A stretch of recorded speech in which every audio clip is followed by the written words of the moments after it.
นอบน้อมวันตาอภิวาทน้อมระลึกถึงอย่างพระอรหันตสัมมาสัมพุทธเจ้าผู้แสวงหาซึ่งประโยชน์อันยิ่งใหญ่ขอนอบน้อมอย่างพระธรรมคำสอนในศาสนานี้ที่องค์สมเด็จพระสัมมาสัมพุทธเจ้าได้ตรัสแสดงไว้ดีแล้วขอนอบน้อมระลึกถึงอย่างพระสงฆ์สาวกหมู่ใหญ่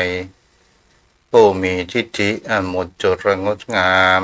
ด้วยเส้นแก้วของข้าพเจ้าและขอถวายความเคารพนอบน้อมไหวสามายังครูบาอาจารย์พระเถราเจ้าพระภิกษุสงฆ์สามเณรพระสังฆาธิการสงฆ์สมณศักดิ์บัณฑิตนักปราชญ์ท่านผู้มีความรู้ทุกรูปทุกตนทุกองค์มาด้วยความเคารพและขอเจริญสุขเจริญธรรมมายังปออกไม่ออกศรัทธาอันมีตังโยมพ่อโยมแม่พ่อมอนแม่มอนพ่ออุ้ยแม่อุ้ยพี่ป้านะอาท่านผู้ฟังผู้มีบุญทุกท่านที่ติดตามรับฟังธรรมะจำแรงทางสถานีวิทยุเพื่อการศึกษาพระพุทธศาสนาพระวัฒนธรรม104.5 เมกะเฮิรตซ์โดยการส่งลิงก์สัญญาณจากวัดทุ่งปะเก็ดตำบลหนองหานอำเภอสันทรายจังหวัดเชียงใหม่ไปถึงยังสถานีวิทยุพระพุทธศาสนาแห่งนี้ก็คือวัดไฟหินตำบลสุเทพอำเภอเมืองจังหวัดเชียงใหม่ได้รับความเมตตาธรรมจากท่านพระอาจารย์พระครูสมุวิศวัตรปรกิจโจผู้อำนวยการใจดีผู้มีแห่งความมุ่งมั่นในการเผยแผ่รับธรรมคำสอนขององค์สมเด็จพระสัมมาสัมพุทธเจ้าเพื่อให้เกิดแสงสว่างแห่งพระธรรมสาดส่องไปถึงอย่างดวงจิตดวงใจของโยมพ่อโยมแม่ท่านผู้ฟังตลอดจนถึงขึ้นสถานีวิทยุขึ้นธรรมะสีขาวชาวประชาด้วยความเอื้อเฟื้อทางท่านอาจารย์พระครูอภิวัตรวัฒนวิกรมผู้อำนวยการสถานีวิทยุแห่งนี้มาด้วยดีตลอดโยมพ่อโยมแม่ท่านผู้ฟังวันนี้อาจจะมีเครื่องรบกวนเครื่องตัดหญ้าอย่างพร่องเนาะวันนี้ก็มาอยู่กันในวันศุกร์ที่13เดือนมิถุนายนพุทธศักราช2568ค้างแห่งเวลาประเมินเท่าใดก็จะมีงานส่งน้ำองค์พระธาตุเจดีย์สรีปะเกตคำชมพ่อโยมแม่ท่านผู้ฟังเมื่อตะวันนี้ก็ไม่มีทางพ่อนานอินสมได้เป็นเจ้าภาพยอดทายทานถวายพระสงฆ์องค์พระเจ้าจำนวน1 รูปก็คือ 2,000 บาทมีแม่วรีเกษมพันธ์ 1,000 บาทวันนี้ก็มีตามแม่ทัศนีแววงามได้เป็นเจ้าภาพแถม500 บาทแล้วก็มีทางโยมปี้วัชรินทร์ดาวเรืองแถม 2,000 บาทก็ขออนุโมทนาบุญมาณโอกาสนี้ตัวยโยมพ่อโยมแม่ท่านใดที่จะทำบุญ สร้างมหากุศลในงานส่งน้ำองค์พระธาตุเจดีย์สรีปเกตคำซึ่งจำนวนพระภิกษุสงฆ์นั้น49รูปการงานนี้ก็เพิ่งประอาศัยกับโยมพ่อโยมแม่ได้ร่วมสร้างทำบุญด้วยกันวันนี้ก่อนที่จะเข้าสู่ธรรมะเราก็มาพูดจาเกี่ยวกับเรื่องเหล่าโยมพ่อโยมแม่นั้นได้รับฟังกันก่อนในสิ่งที่คนเราจะได้ศึกษากัน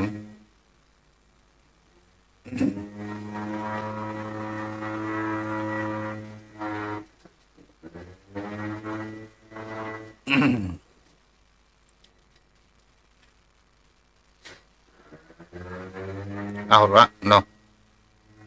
เครื่องไปไกลพ่อง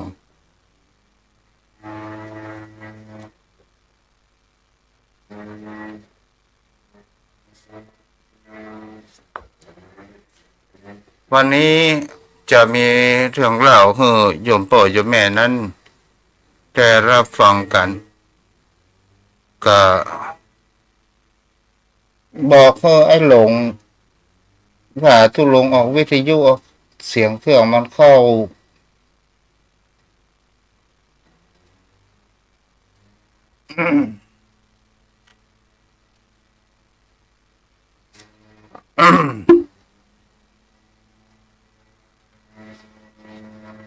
ก็มีเสียงรบกวนไปตามธรรมชาติวันนี้ก็จะมาเล่าเรื่องแห่งเขาว่าการบุคคลคนเท่านี้บางครั้งบางคราวถ้าการลืมผู้มีพระคุณเป็นสิ่งที่บุคคลเท่านั้นจะเห็นว่าถ้าเป็นบุคคลลืมพระคุณเรียกว่าอกตัญญูเกิดขึ้นศรัทธาญาติโยมก็มีครอบครัวนั้นครอบครัวหนึ่งก็เป็นครอบครัวที่มีพ่อมีแม่และก็มีลูกบังเอิญศรัทธาญาติโยมทั้งหลายในครอบครัวนี้เนี่ยหลังจากภรรยาของบุคคลนี้ชื่อว่านายดำส่วนภรรยาชื่อว่าสารพีแล้วก็ได้คลอดลูกออกมาอยู่ใหม่ๆศรัทธาญาติโยมทั้งหลายลูกนั้นก็เป็นผู้ชายชื่อว่าเก่งแล้วทีนี้ก็เป็นสิ่งที่เราจะเห็นว่าวันที่ออกจากโรงพยาบาลในการที่คลอดลูกแล้วซึ่งในครอบครัวนี้ก็มีฐานะที่ยากจนก็ได้มีแห่งเขาว่าจักรยานยนต์หรือว่ารถเครื่องซึ่งสามีนั้นก็ไปรับยังภรรยาจากโรงพยาบาลศรัทธาญาติโยมทั้งหลายเมื่อออกจากโรงพยาบาลมาเราก็บ่สามารถที่จะรู้ได้ว่าจะมีอะไรอย่างเกิดขึ้นในชีวิตของเราในชั่วโมงข้างหน้าพ่องก็เลยเป็นสิ่งที่จะผ่านได้ว่ามีรถยนต์อยู่คันหนึ่งศรัทธาญาติโยมก็ได้มาเปิดห้องว่าได้มาชนแล้วถามให้นายดำผู้อันเป็นพ่อของเก่งนั้นได้เสียชีวิตลงไปแล้วทางเก่งนั้นได้ผลกระทบนั้นก็คือตาข้างหนึ่งก็ได้สูญเสียไปแล้วก็เป็นละอ่อนแม่ก็ได้ความตกอกตกใจจนรถอปพรนั้นเปิดวิวนั้นมารับไปโรงพยาบาลทางคุณหมอก็บอกว่าลูกของปี่ได้เสียดวงตาไปแต่สารพีก็บอกว่ามีวิธีใดที่จะให้ดวงตาของลูกนั้นครบก็โดย แห่งคำว่าการบริจาคดวงตาศรัทธาญาติโยมทั้งหลายคำว่าแม่เป็นผู้มีความรักอันยิ่งใหญ่ก็เลยเอาดวงตานั้นคือลูกศรัทธาญาติโยมทั้งหลายถึงแม่จะตาบอดข้างหนึ่งก็ตามวันเวลาผ่านไปเป็นสิ่งที่จะหันได้ว่าเก่งนั้นบ่สามารถที่จะรับรู้ในแห่งคำว่าดวงตาที่ตัวเองนั้นมีพร้อมแต่แม่นั้นตาบอดไปข้างหนึ่งศรัทธาญาติโยมทั้งหลายในสิ่งเหล่านี้แม่เกิดด้วยความรักของลูกเกิดขึ้นแล้วเมื่อตอนเป็นละอ่อนความรักของเก่งนั้นมันก็มีอยู่แล้วเวลาที่เข้าเรียนชั้นประถมศึกษาต่างๆนานาก็ต้องมีแห่งก็ว่าเพื่อนฝูงเกิดขึ้นศรัทธาญาติโยมทั้งหลาย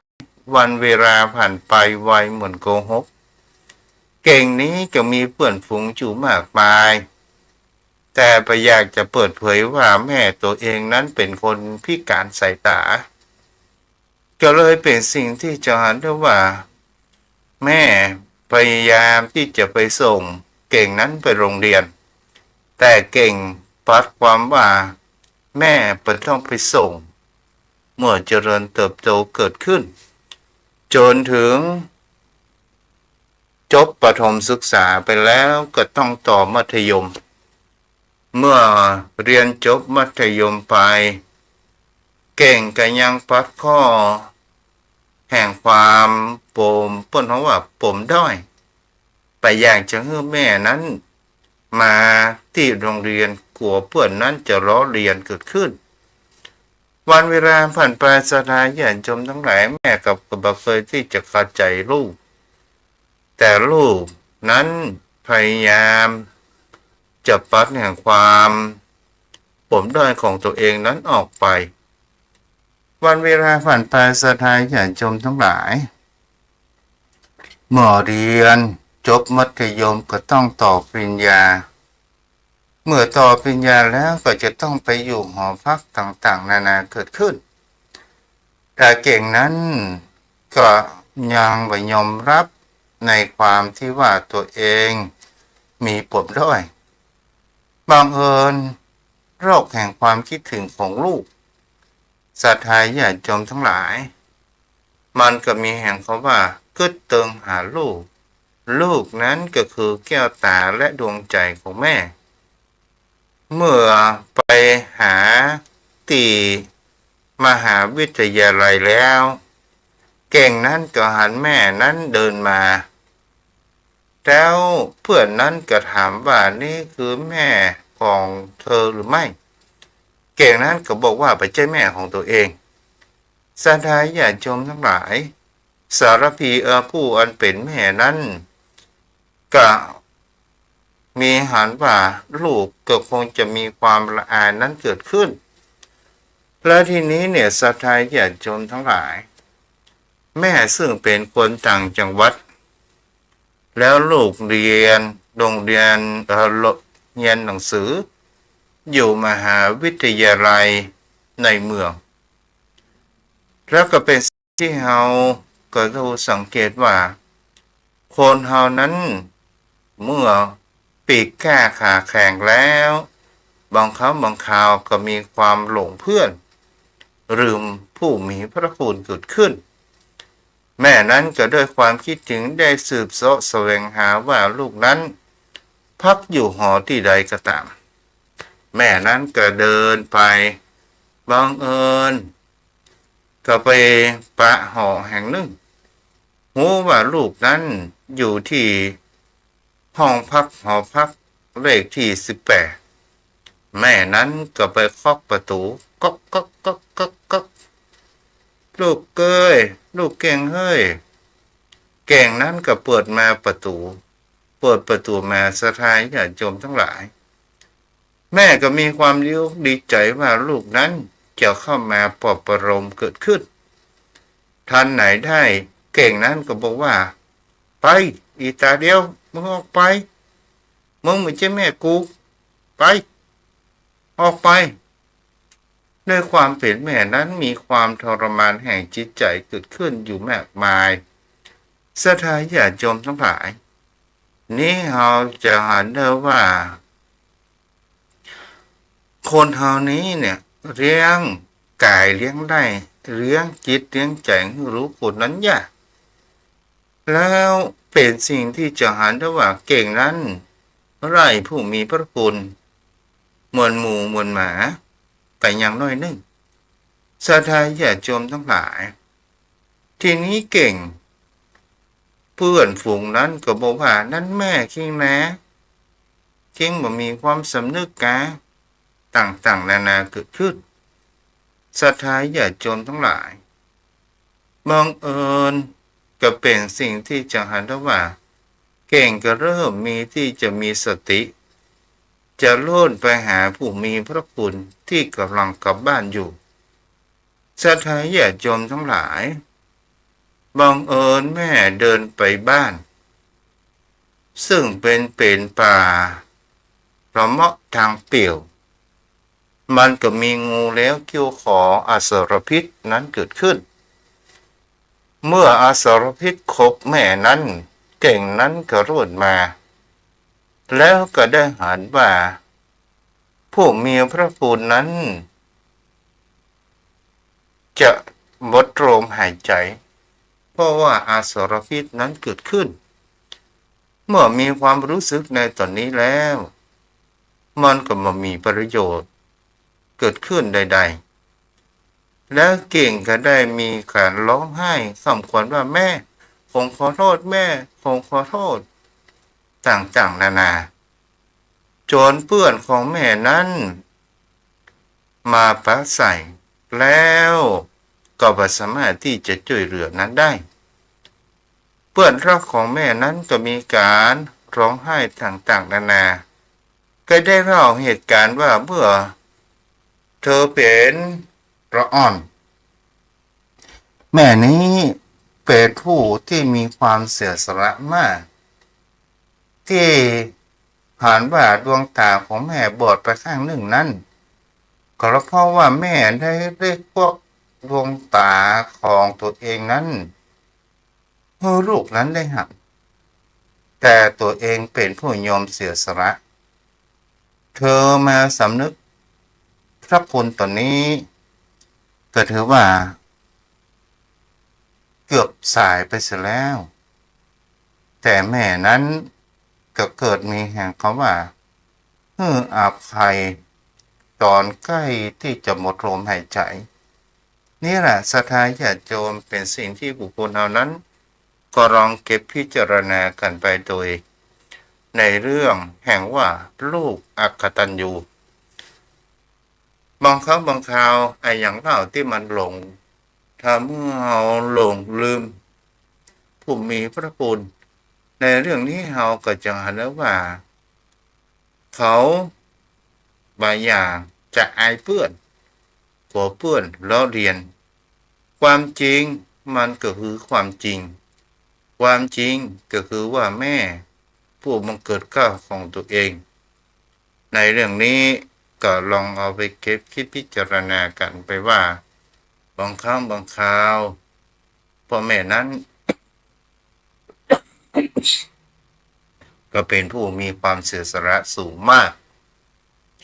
เป็นผู้มีพระคุณหาอย่างมาเปรียบประได้ศรัทธาญาติโยมในเรื่องเล่าวันนี้เสนอไว้ในหนึ่งเรื่องต่อมาเราก็มามาจากแห่งเขาว่าพระพุทธศาสนานี้เนี่ยโยมพ่อโยมแม่ถ้าว่าขาดสิ่งนี้ไปแล้วพระพุทธศาสนาก็คงบ่สามารถที่จะอยู่ได้นั่นก็คืออย่างเล่านั่นก็คือคำว่าศรัทธาเราก็แต่ความหมายก็คือความเชื่อความเลื่อมใสแล้วศรัทธานี้เนี่ยเป็นสิ่งที่บุคคลเหล่านั้น ถ้าเราลองตึกตองดูก็คืออยู่ในความเป็นกลางถ้าเรามีศรัทธาในสิ่งที่ดีสิ่งที่เราเชื่อว่าสิ่งนี้เป็นบุญเป็นกุศลเราเชื่อในพระคำสอนขององค์สมเด็จพระสัมมาสัมพุทธเจ้าว่าในการประพฤติปฏิบัติตามรับธรรมคำสอนของพระพุทธองค์แล้วจะนำสุขมาให้แต่หากเขาว่าศรัทธาแห่งตัวหนึ่งศรัทธาที่บดีก็คือหมายถึงเขาว่าศรัทธาในการทางที่ทำให้คนเฮานั้นมืดบอดศรัทธาในสิ่งที่เป็นของศรัทธาในทางที่ทุจริตมีประพฤติเลวทรามต่างๆนานานั้นเกิดขึ้นเนี่ยแหละโยมพ่อโยมแม่ก็เป็นสิ่งที่เราจะเห็นได้ว่าศรัทธามันก็มีอยู่สองประการด้วยกันแล้วเราก็มาดูแห่งคำว่าทางพระพุทธศาสนานั้นมันมีศรัทธาสัมปยุตและศรัทธาวิสัมปยุตศรัทธาสองประการนี้เป็นศรัทธาที่ถึงพร้อมแห่งรักธรรมคำสอนขององค์สมเด็จพระสัมมาสัมพุทธเจ้าศรัทธาสัมปยุตเป็นศรัทธาที่มีแห่งคำว่าระดับเบื้องต้นที่มีเกิดแห่งความเริ่มใสในการที่ศึกษาพระธรรมคำสอนของพุทธองค์เมื่อเกิดแห่งความเข้าใจโดยการพิจารณาไต่ตองอย่างดีๆเกิดขึ้นตีตามภาษาพระเรียกว่าโยโสมนสิการก่อนที่เราจะเชื่อไอ้หยังเราก็จะต้องถึงพร้อมไปด้วยศรัทธาและโดยพึงพร้อมโดยปัญญาของตนตัวของคนเฮานี้ก็คือประการแรกประการที่สองก็คือศรัทธาวิสัมปยุตก็หมายถึงว่าศรัทธาที่มีแห่งความรู้แจ้งศรัทธาที่รู้ในแห่งสัจธรรมรู้ในความเป็นจริงในความเป็นอยู่ของผู้ในวิถีชีวิตของผู้คนและโลกใบนี้นั่นก็คือเป็นสิ่งที่ประพฤติปฏิบัติให้เห็นแจ้งอย่างแท้จริงเกิดขึ้นโยมพ่อโยมแม่ทำไมทุกเจ้าว่าถ้าพระพุทธศาสนาขาดศรัทธาแล้วจะทำให้ผู้มาเพื่อนเขาว่าจะทำให้ศาสนานั้นสูญหายไปแท้ที่จริงแล้วก็เป็นสิ่งที่เราจะเห็นได้ว่าผู้คนเฮานี้เนี่ยบางครั้งบางคราวมันมีศรัทธาแห่งคำว่าคอนแคนมันมีแห่งความเชื่อมั่นแท้ที่จริงศรัทธาถ้าเรามีแห่งความเชื่อมั่นเราลองอู้เป็นสองประเด็นไปก่อนเนาะถ้าเรามีศรัทธาโอนเอียงไปทางด้านอิทธิฤทธิปาฏิหาริย์โอนเอียงไปทางด้านสิ่งที่จะเป็นไสยศาสตร์ทางด้านแห่งความเชื่อต่างๆนานาที่เรานั้นขาดรักปัญญามันก็จะนำพามาให้คนเรานั้นเดินทางหลงผิดเกิดขึ้นเขาว่าเดินทางหลงผิดก็อุปมาเหมือนกับบุคคลที่ไปเสาะทำมาหากินในป่าแล้วมองห่มดูแผ่นดินเลยลืมทิศทางต่างๆนานาเกิดขึ้นก็มีที่เป็นสิ่งที่บุคคลเฮานั้นได้ฟังกันเล่าสืบกันมาว่าบุคคลท่านใดข้ามเครือเขาหลงจะบ่สามารถที่จะออกป่านั้นได้แท้ที่จริงแล้วก็คือหมายถึงบุคคลที่เมาง่มหรือว่าไปซ่องเฮ็ด ในช่วงนี้ก็เป็นเฮ็ดไข่งานเป็นเฮ็ดรูปต่างๆนานาแล้วบ่ได้หมายถนนหนทางบ่ได้หมายทางออกตอนขาเข้านั้นไปสักกึ่งกลางก็ยังพอจำได้ไปแหมหน่อยนั้นก็ที่ปะเฮ็ดต่างๆนานาเกิดขึ้นยิ่งไปก็ยิ่งเจอยิ่งไปก็ยิ่งเจอเลยเกิดแห่งความโลภเมื่อเกิดแห่งความโลภแล้วก็เลยลืมขาดสติเมื่อขาดสติในการที่หมายทางก็เลยเดินไปเดินมาตอนสุดท้ายมาถึงกึ่งกลางป่าไปแล้วนี่คือกูอยู่ที่ไหนเมื่อกูอยู่ที่ไหนแล้วศรัทธาญาติโยมทั้งหลายเปิ้นว่าอยู่ในป่า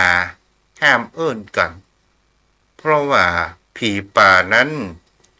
จะเรียนเสียงเกิดขึ้นฉะนั้นก็เป็นสิ่งที่จะหันได้ว่าเมื่อคนเฮาเมาเฮ็ดมากเกินไปที่เฮาว่าหลงแล้วออกมาบ่ได้รวดกันน้ำกันเข้าต่างๆนานาเลยมีความหิวถ้าคนภายนอกรู้สามารถที่จะเข้าไปในป่านั้นได้ถ้าบางครั้งบางคราวถ้าอยู่คนเดียวมันมีใครสนใจมันมีเพื่อนมิตรมันมีมิตรสหายสุดท้ายก็หลงวนอยู่ในป่าแล้วก็ถึงสิ้นใจไปอันนี้ก็คือหมายถึงว่ามีศรัทธาที่มีความคอนแคลนเชื่อไอ้อย่างง่ายๆไผมาบอกมากล่าวก็เชื่อไปถ้าเฮามีศรัทธาประการเช่นนี้ในพระพุทธศาสนามากๆบ่เชื่อในพระธรรมคำสอนขององค์สมเด็จพระสัมมาสัมพุทธเจ้าแต่ไปเชื่อข่าวเล่าข่าวลือต่างๆนานาแล้วเฮาก็ฟังที่เปิ้นข่าวแตะว่าแตะก็มาฮู้เหมือนกับข่าวในทีวีอะไรอย่างก็ตามโยมพ่อโยมแม่เฮาจะไปฟังเชื่อเถอะมันพิจารณาไตร่ตรองดูดีๆคำว่าข่าวมันจริงก็มีมันปลอมก็มีมันก็เป็นเหมือนดังกำอู้กำจาของบุคคลเฮาที่อู้บ่มีความมั่นคงอู้เลาะและไปต่างๆนานาก็เลยขาดแห่งความเชื่อมั่นคนเฮาก็เช่นเดียวกันศรัทธาเนี่ยถ้าเฮาบ่มีความมั่นคงมีความคอนแคลนหรือว่ามีความเอ็นเอียงบ่มีความมั่นใจเปิ้นเชื่อไปทางนี้เปิ้นอู้เรื่องนี้ก็จะไปทางนี้อู้เรื่องนั้นก็จะไปทางนั้นต่างๆนานานั้นเกิดขึ้นก็จะทำให้คนเฮานั้นเดินหลงทางและมหันต์แสงสว่างแม้ศรัทธาที่อันมีแห่งความมั่นคงศรัทธาแห่งความมั่นคงนี้ศรัทธาญาติโยมทั้งหลายเชื่อในหลักธรรมคำสอนขององค์สมเด็จพระสัมมาสัมพุทธเจ้าว่าหลักธรรมคำสอนของพุทธองค์นั้นเป็นหลักสัจธรรมอย่างแท้จริงใครไปประพฤติปฏิบัติแล้วจะหันว่าความสุขและความทุกข์มันก็อยู่ที่จิตใจของเฮานั้นเป็นบุคคลผู้แต่งถ้าเฮาไปอยากจะทุกข์ก็หมายถึงก็ว่าจิตของคนเรานั้นจะไปแต่งให้มันมากนักที่เรียกว่าสังขารหมายถึงก็ว่าขันธ์ห้านะมันเป็นตัวกระบวนการนำมาซึ่งความสุขและความทุกข์ต่างๆนานาเกิดขึ้นตัวอันยังเป็นตัวต้นเหตุนั่นก็คือตัวสังขารศรัทธาญาติโยมทั้งหลายแล้วพอมีความรักแห่งความเชื่อมั่นในว่าถ้าเราเป็นบุคคลทำให้ทานแล้วเขานั้นจะมีทรัพย์สินเงินทองถ้าเราเป็นบุคคลผู้รักษาศีล ผิวพรรณของเรานั้นจะผ่องใสถ้าเราเป็นบุคคลที่มีการพัฒนาทางด้านจิตใจหมายถึงเพราะว่าภาวนาก็คือการพัฒนาหรือความเจริญเกิดขึ้นเราก็จะมีสติปัญญาและจะรู้ได้เรียมแห่งกิเลสที่มันมายั่วยวนเกิดขึ้นนี่นะเป็นสิ่งที่เราจะหันว่าพระธรรมคำสอนของพระองค์บัดได้ในเรื่องที่ถึงว่า จะยกแห่งคำว่าอริยสัจสี่พระองค์ตรัสแห่งคำว่าอริยสัจสี่ศรัทธาญาติโยมทั้งหลายถ้าเรารวมกันก็คือทุกสิ่งทุกอย่างมันต้องมีสาเหตุแล้วถึงมีผลเกิดขึ้นที่เราเกิดมาเป็นมนุษย์ของที่อยู่บนโลกวันนี้ได้ก็เพราะมันมีเหตุนั้นก็หมายถึงว่าเรายังได้สั่งสมบุญกุศลอย่างน้อยเราก็คงจะมีศีลที่เรารักษากันในอดีตชาติเราเกิดมาในชาตินี้ผิวพรรณของเรานั้นก็ผ่องใสเอาผิวพรรณผ่องใสมีแต่มามีทรัพย์บางครั้งบางคราวคนเราเกิดมามีทรัพย์มากแต่มีผิวพรรณนั้นดำกำเศร้าก็เพราะว่าไม่ได้รักษาศีลแต่ก็แล้วก็ขาดปัญญาเมื่อมีทรัพย์มากขาดปัญญาในการใช้จ่ายทรัพย์มันก็ทรัพย์นั้นมันก็จะต้องหมดไปตลอดถึงบุคคลที่ได้ทำอยู่รักษาประการด้วยกันทานก็ให้ศีลก็รักษาภาวนาก็เจริญก็จะทำให้คนเฮานั้นมีทั้งทรัพย์สินและมีผิวพรรณผ่องใสและมีความรู้ความเฉลียวฉลาดเกิดขึ้นนี่แหละเป็นสิ่งที่บุคคลเหล่านั้นเราควรที่จะทำแล้วก็เป็นสิ่งที่เราจะหันแหมประการหนึ่งว่าการที่เราถึงพร้อมด้วยศรัทธานี่แหละมันก็ก่อให้เกิดแห่งความมั่นใจในการประพฤติปฏิบัติของคนเราจะหันได้ว่าพระพุทธองค์ถึงตรัสอริยสัจสี่มีทุกข์เป็นข้อเบื้องต้นแต่พระพุทธองค์บอกว่าสิ่งที่เป็นทุกข์นั้นมันก็คือผลก็คือมีเหตุที่มามันถึงทุกข์อย่างเป็นทุกข์นั่นก็คือสมุทัยและสมุทัยมีอย่างพ้องเป็นตัวทุกข์เกิดขึ้นศรัทธาญาติโยมทั้งหลายมีสิ่งที่เราจะหาได้ในการเจริญพุทธมนต์สวดมนต์ธรรมจักรกับปวัตนสูตรมีแห่งเขาว่า ที่มันตัวทุกตัวผลมันก็มีชรามรณะพยาธิแล้วในเปิดห้องว่าแล้วต้นเหตุมันมาจากไหนล่ะทุกมี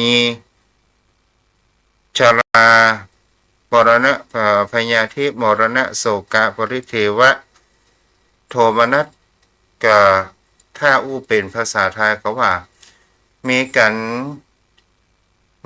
ชาติเกิดมีเกิดแก่เจ็บตายน้อยอกมองใจนี้ก็คือตัวในเรื่องแห่งคำว่าเป็นทุกข์ซึ่งมันเป็นผลเมื่อเป็นผลแล้วเราจะไปสืบเสาะแสวงหาเหตุมันที่ไหนพระองค์ก็ได้บอกไว้ศรัทธาญาติโยมทั้งหลายว่าสมุทัยก็คือตัวต้นเหตุมันมีแห่งคำว่ายายังตัณหาปนปวิราคานันทราคามินีมันก็มีแห่งคำว่าภาวะตัณหาวิภาวะตัณหาแล้วก็ ตัณหาวิภาวะตัณหาเพราะตัณหาภาวะตัณหาวิภาวะตัณหาตัณหาก็คืออย่างศรัทธาญาติโยมทั้งหลายก็เป็นสิ่งที่บุคคลเท่านั้นก็ลองดูสังเกตตัณหามันก็คือเป็นหัวหน้าแห่งพญามารทั้งปวงคนเฮานั้นเกิดมาบนโลกใบนี้มามีภัยพ้องมามีตัณหามีเหมือนกันทุกคนศรัทธาญาติโยมทั้งหลายจะเป็นเจ้าบ้านเจ้าจองจะเป็นพันประชิตก็ตามแต่ใครจะมีมากมีน้อยนั้นก็ขึ้นอยู่แห่งกรรมหนึ่งพระสงฆ์องค์พระเจ้าก็มีเหมือนกันแต่มีแห่งคำว่าพระธรรมวินัยคำสอนของพระองค์นั้นคัดเกลาในจิตใจเพื่อมันเบาบางลงไปแล้วแห่งคำว่าเพราะวัฒนาคนนั้นอยากเป็นท่านอยากเป็นนี่อยากจะเป็นเจ้านายใหญ่ในโตต่างๆนานาเมื่อเป็นแก่บ้านบอกปออยากจะเป็นกำนันเป็นกำนันแบบปออยากจะเป็นสอทอเป็นสอทอบอกปออยากจะเป็นนายกอย่างนี้เป็นต้นเนี่ยเรียกว่าภาวะตัณหาแต่มันกว่ามันจะได้มาก็ต้องฟันฝ่าอุปสรรคต่างๆนานาเกิดขึ้นวิภาวะตัณหาก็คือบ่อยากมีบ่อยากจะเป็นอะไรอย่างสักอย่างก็มาถึงคำว่ามองในแห่งคำว่าที่นี้เรามองผิวเผินเหมือนคำว่าบ่อยากที่จะเกิดแห่งแล้วแต่เป็นสิ่งที่บุคคลเหล่านั้นมันก็ถือว่ามันก็ยังเป็นสิ่งที่คนเหล่านั้นบ่อยากมันก็มีคำว่าอยากอยู่นี่แหละเป็นสิ่งที่บุคคลเราจะสังเกตและพิจารณาหันได้ว่านี่ก็คือต้นเหตุของมันต้นเหตุของมันทำไมมันถึงมีแห่งคำว่าชาติมีชาติมรณะพยาธิโสกปริเทวะทุกขโทมนัสสุปยสาก็เพราะอย่างเหล่าศรัทธาญาติโยมทั้งหลายก็เพราะในสิ่งที่ทุกเจ้านั้นได้อู้มาก็ถือว่านี่แหละเป็นสิ่งที่เราจะหาได้ว่าต้นเหตุที่มันนำมาซึ่งความทุกข์หมายถึงอะไรอย่างไรล่ะเขาก็ลองอู้ไปตัณหาแยกออกไปก็คือกามตัณหาเนาะกามตัณหามีความใคร่ในวัตถุกรรมมีความใคร่ในต่อเพศตรงข้ามมีความใคร่บางครั้งบางคราวก็เป็นสิ่งที่บุคคลเหล่านั้นในสิ่งเหล่านี้เนี่ยแม่นมันเป็นธรรมชาติของมนุษย์ของคนเรามีผู้ชายก็จะต้องมีผู้หญิงแต่สิ่งที่พุทธองค์บอกว่าบรรพชิตนั้นบอกควรที่จะมีครอบครัวบอกควรที่จะมีพันธะคือภรรยาเพราะอย่างเล่าก็เพราะว่ามันเป็นพันธะเพราะว่านำพามาซึ่งแห่งความทุกข์ต่างๆนานาเกิดขึ้นโยมพ่อโยมแม่ที่มีครอบครัวก็ลองศึกษาตึกตองดูบางครั้งบางคราวในสิ่งที่เราฟูฝันมันก็เหมือนดังที่เราฟูฝันภาพที่มันในอากาศต่างๆนานานี่แหละเป็นสิ่งที่นำมาซึ่งแห่งความทุกข์ต่อมาศรัทธาญาติโยมทั้งหลายพระองค์ก็ยังได้บอกว่าถ้าอยากจะหลุดพ้นเนี่ยก็ต้องเดินทางแห่งคำว่ามรรคมีองค์8นั่นก็คือสัมมาทิฏฐิสัมมาสังกัปปะสัมมาอาชีวะสัมมากัมมันตาสัมมาวายาโมสัมมาสติสัมมาสมาธิศรัทธาญาติโยมทั้งหลายเขาก็เรียกว่าสัมมาทิฏฐิก็คือมีความเห็นในทางที่ถูกต้องมันก็คือรวบยอดก็คือศีลนั่นแหละศรัทธาญาติโยมทั้งหลายก็คือศีล5นั่นแหละในมรรคมีองค์8ถ้าเฮาควบคุมจิตของคนเฮานั้นให้เกิดแห่งความฝึกให้มีสติและมีปัญญาเกิดขึ้น เราก็จะหันความเป็นจริงแห่งวิถีชีวิตนี้แล้วก็สามารถที่จะประหารกิเลสนั้นลงได้พ่องถ้าได้ทั้งหมดก็ยิ่งดีนำพาไปสู่แห่งความหลุดพ้นในวิถีชีวิตของคนเราเกิดมาเหมือนกันแต่ไม่เหมือนกันบางคนก็มีบุญญาบารมีที่ได้เกิดมาสั่งสมบุญกุศลนั้นมีมากศรัทธาญาติโยมทั้งหลายว่าจะเล่าในเรื่องแห่งเขาว่าทุกขตะ อ่าก็พอเหลือพอเวลาก็เลยผ่านไปเอาเราย่อศรัทธาญาติโยมทั้งหลายครั้งสมัยพระพุทธเจ้านามว่ากัสสปะนั้นก็มีพระพุทธองค์นั้นได้โปรดเมตตาศรัทธาญาติโยมในชาวบ้านพระพุทธองค์นั้นนามว่ากัสสปะก็ได้ตรัสว่าในการฮือทานก่อให้เกิดแห่งโภคทรัพย์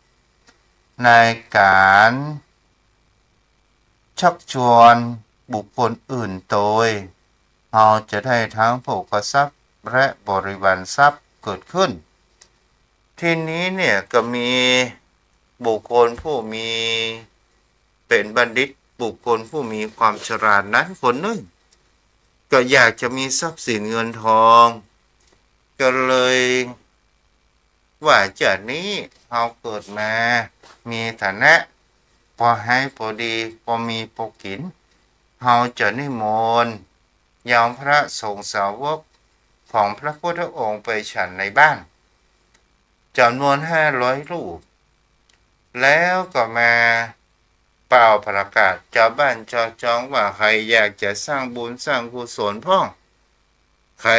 จะถวายพระทหารเพลพ่องกลับมาลงชื่อกันเมื่อมาลงชื่อกันแล้วศรัทธาญาติโยมทั้งหลายคนนั้นก็เอา3บางคนนั้นก็เอา50บางคนก็เอา10 รูปบางคนก็เอาเป็น100 รูปแล้วชายผู้ได้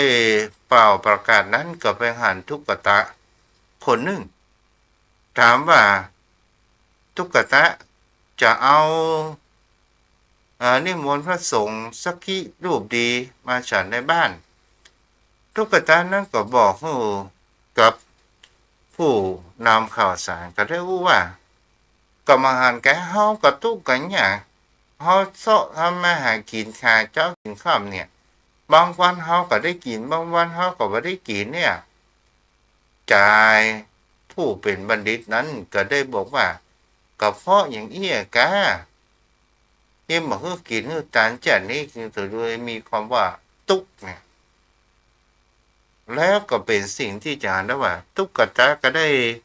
มีคำว่าสติมีแห่งคำว่าปัญญาเกิดขึ้นท่านก็ถูกเหมือนกันเนาะจากนี้เราเป็นทุกข์ก็เพราะว่าเราไม่ได้เฮือกินเฮือทานแต่ก็เลยเป็นสิ่งที่เราจะหันได้ว่าใจทุกขตะว่าเราจะเอา1 รูปแต่บัณฑิตนั้นเกิดมีความดูถูกว่าโอ้ที่เอา1 รูปไปได้ไงถ้า1 รูปก็ประชดละก็เลยลืมเสียศรัทธาญาติโยมทั้งหลายวันแล้วชายทุกขตะนี้ก็ไปยังบ้านได้กับภรรยาก็มีการชื่นชมว่าแต่จากที่เราเกิดมาทุกข์ก็เพราะว่าเราไม่ได้เฮือกินเฮือทานอะไรอย่างเอาละเราถวาย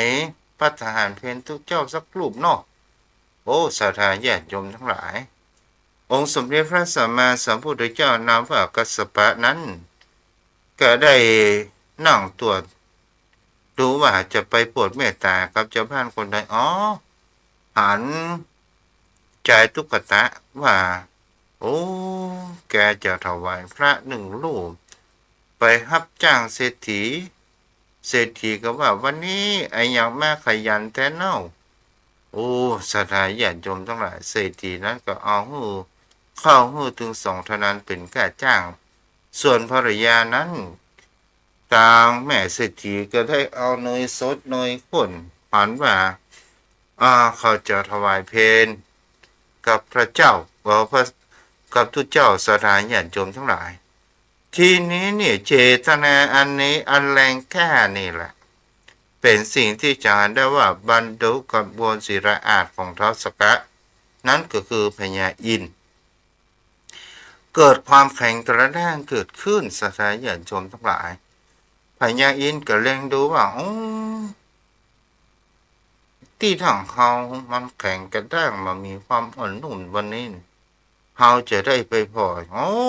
ใจทุกตะมันจะถวายเพลแต่องค์สมเด็จพระสัมมาสัมพุทธเจ้าดูเดี๋ยวเขาจะต้องลงไปช่วยไปแถลงกายเป็นพวกหัวและมาเอาทรัพย์สินจ้างใดๆทั้งสิ้นพอถึงเวลาที่จะได้พระนิมนต์พระสงฆ์องค์เจ้ามาฉันที่ในบ้านของตัวเองศรัทธาญาติโยมทั้งหลายก็ไปหาบัณฑิตแล้วก็บัณฑิตบอกว่าลืมคิงไปว่ะเฮ้ยหมอตัวเจ้าที่นิมนต์มานี่หมดลืมท่านลืมผมได้ท่านก็ชวนผมถวายเพลผมก็เกิดแห่งความเพิ่มปิติยินดีตอนนี้ท่านบอกว่าลืมโจทย์นี่หมายถึงอย่างไรบ่มีละเดี๋ยวกันเด้อมีพระพุทธเจ้าอยู่ศรัทธาญาติโยมทั้งหลายแล้วทีนี้เนี่ยบัณฑิตคนนี้ก็บอกว่าถ้าอันนี้ก็ไปนิมนต์องค์สมเด็จพระผู้มีพระภาคเจ้านวกัสสปะเด้อท่านประทับอยู่ที่คันธกุฏิศรัทธาญาติโยมทั้งหลายแล้วก็ไปถึงยังที่อยู่ของพระผู้มีพระภาคเจ้าศรัทธาญาติโยมทั้งหลายมีคนมานั่งรอเพื่อที่จะนิมนต์ยังพระผู้มีพระภาคเจ้าไปฉันในบ้านของตัวเองพระพุทธเจ้านั้นก็ไม่ยอมออกจากคันธกุฏิและบัดได้ยื่นบาตรอย่างเมื่อไผหมู่เศรษฐีก็ดีที่อยู่รอยังพระพุทธองค์นั้นออกจากพระกุฏิมาก็เลือกไปหารยางใจทุกตะก็ได้ดูถูกดูแฟนว่าใจทุกตะมาที่นี่ไปฟังมาเด้ออาหารการกินตู้เจ้ายังไม่ได้กินเตื้อเฮาประมาณเช่นนี้เนาะพระพุทธองค์ยังไม่ได้ฉันเตื้อรอก่อนปัจจัยเฮาปัจจัยมาในภาระนี้เฮาจะมานิมนต์องค์สมเด็จพระผู้มีพระภาคเจ้าไปฉันในบ้านของเฮาก็เลยไปกราบที่ธรณีประตูก็ส่งสัญญาณไปพระองค์รู้แล้วศรัทธาญาติโยมทั้งหลายก็ได้ยื่นบาตรเพื่อใจทุกตะโมเศรษฐีนั้นก็ได้ถามทายว่าใจทุกตะ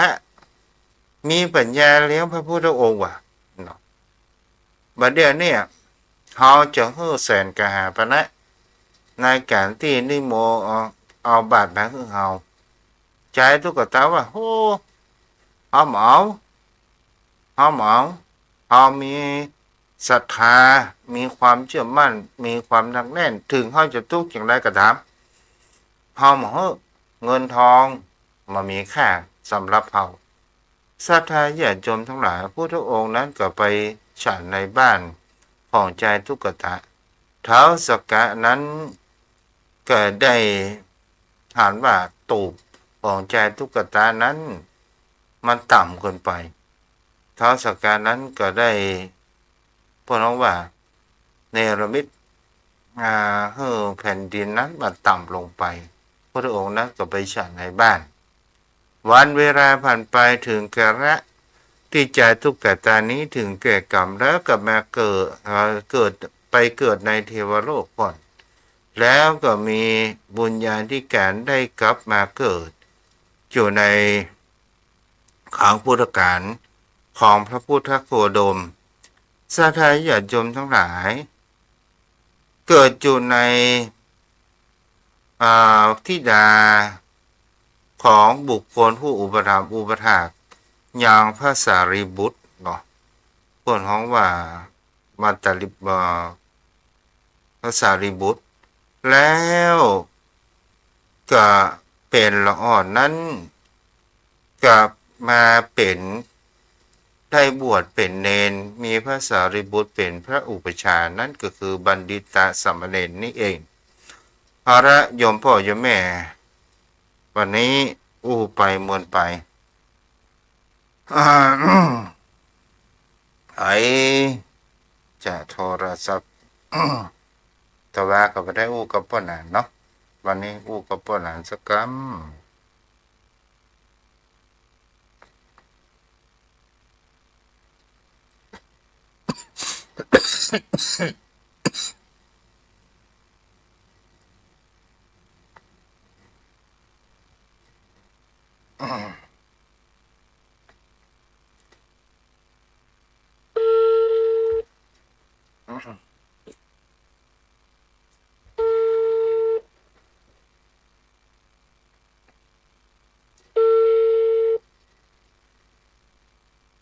พ่อหนานอยู่ก่อนฮะวันนี้ขอกราบมีธรรมท่านพระคุณเจ้าด้วยความเคารพสูงยิ่งครับท่านเจ้าครับเจ้าวันนี้เป็นจะได้พ่อของเสียงผิดวัดหน่อยเด้อ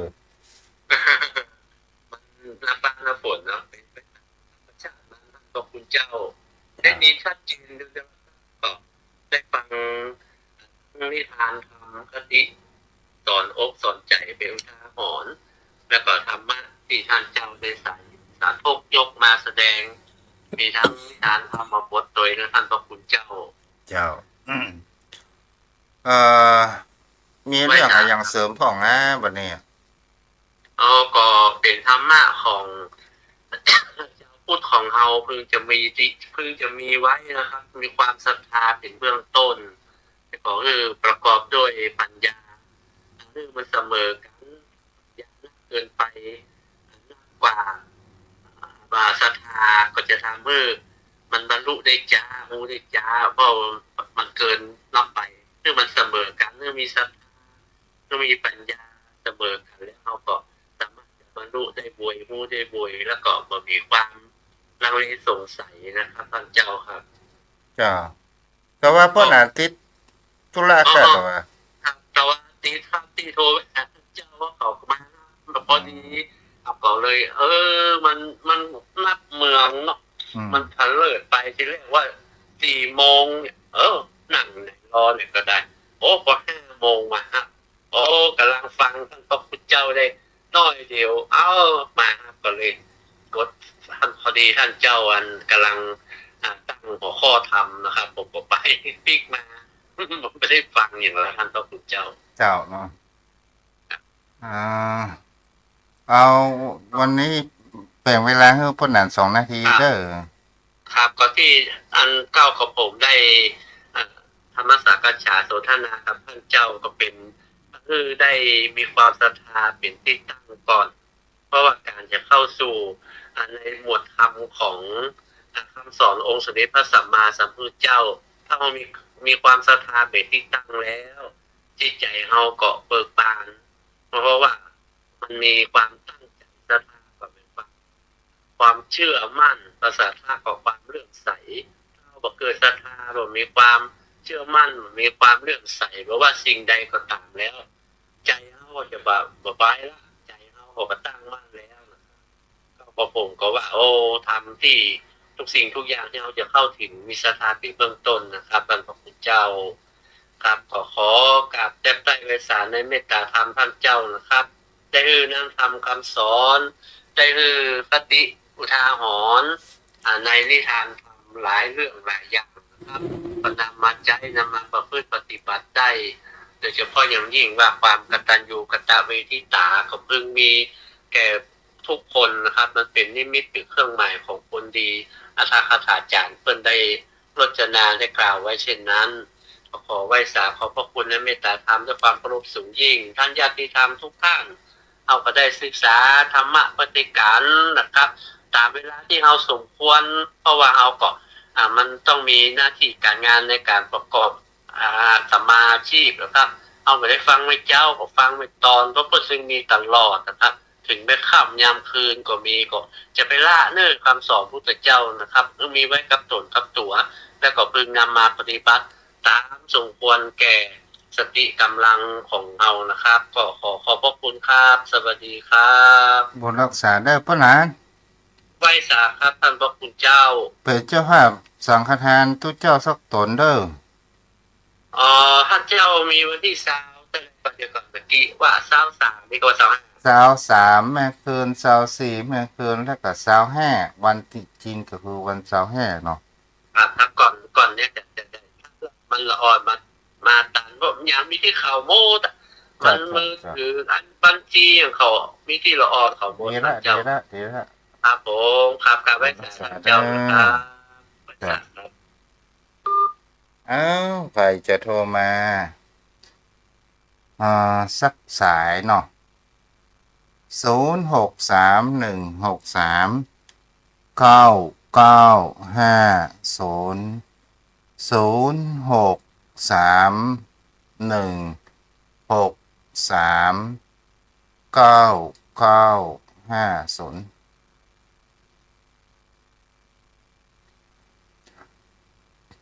พ่อนานยินสมเนาะที่ติดตามแม่โกธัญญาทาง Facebook 0631639950